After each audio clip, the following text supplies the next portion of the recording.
দেশের মানুষকে সর্বহারা করে দেওয়ার এক গভীর চক্রান্ত মোদি সরকার করছে।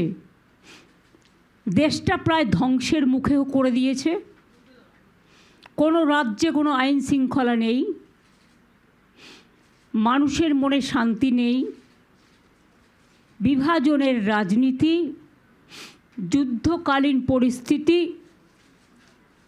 এমনকি মোদি সরকারের আমলে তিনি যা যা মানুষকে কথা দিয়েছিলেন, একটি প্রতিশ্রুতি আজ পর্যন্ত রক্ষা করতে পারেননি।